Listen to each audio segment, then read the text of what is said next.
How to make the Swatches panel show both the color and the color code in Photoshop. With regards to a comment from a community member recently, I decided to make this tutorial for all of you. In Adobe Photoshop, the Swatches panel by default only shows color squares. It doesn't display the color codes alongside them.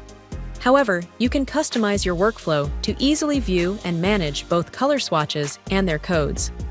Stay tuned and let me show you how to do it. Open the Swatches panel.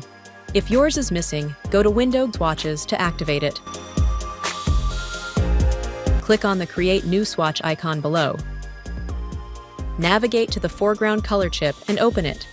Use the color picker to change the color, or just enter the exact hex code inside the box below.